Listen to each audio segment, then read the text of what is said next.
ലോകമെമ്പാടുമുള്ള ലക്ഷക്കണക്കിന് ആരാധകരുടെ പ്രാർത്ഥന ഒടുവിൽ ഫലം കണ്ടിരിക്കുകയാണ്. മാസങ്ങൾക്ക് മുമ്പ് ക്യാൻസർ ചികിത്സയ്ക്കായി ചെന്നൈയിലേക്ക് പോയ മമ്മൂക്ക അതിനുശേഷം ആരാധകർക്ക് മുന്നിൽ പ്രത്യക്ഷപ്പെടുകയേ ചെയ്തിരുന്നില്ല. ഇപ്പോഴിതാ ചികിത്സകൾ പൂർത്തിയാക്കി പൂർണ്ണ ആരോഗ്യം വീണ്ടെടുത്ത് അദ്ദേഹം ഷൂട്ടിംഗ് ലൊക്കേഷനിലേക്ക് എത്തിയിരിക്കുകയാണ്. 2 നാൾ മുന്നേ തന്നെ മമ്മൂക്ക തിരിച്ചു വരികയാണെന്ന വാർത്തകൾ അവിടെവിടെയായി പരന്നിരുന്നു. ഇപ്പോഴിതാ മിനിറ്റുകൾക്ക് മുമ്പ് അദ്ദേഹം ഷൂട്ടിംഗ് ലൊക്കേഷനിലേക്ക് എത്തി.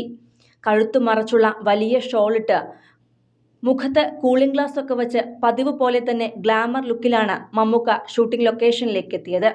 കയ്യിൽ മൊബൈൽ ഫോണും ചെവിയിൽ ഇയർപോഡും വെച്ച് പേസ്റ്റൽ ഗ്രീൻ കളറുള്ള കോട്ടൺ ഷർട്ടിൽ ചുള്ളൻ ലുക്കിൽ അദ്ദേഹം എത്തിയപ്പോൾ ഇരട്ടി ആവേശത്തിലാണ് ആരാധകർ സ്വീകരിച്ചത്. നിർമ്മാതാവ് ജോർജ് മമ്മൂട്ടിയും ഫോട്ടോഗ്രാഫറായ നവീൻ മുരളിയും ചേർന്നാണ് ഈ ചിത്രം പങ്കുവച്ചത്. പിന്നാലെ മമ്മൂക്കിയുടെ തിരിച്ചുവരവിന് പ്രാർത്ഥിച്ചവർക്കും കൂടെ നിന്നവർക്കും ഒന്നുമില്ല എന്ന് പറഞ്ഞ് ആശ്വസിപ്പിച്ചവർക്കും നന്ദി പറഞ്ഞുകൊണ്ട് ജോർജ് മമ്മൂട്ടി ഒരു കുറിപ്പും ഷെയർ ചെയ്തു.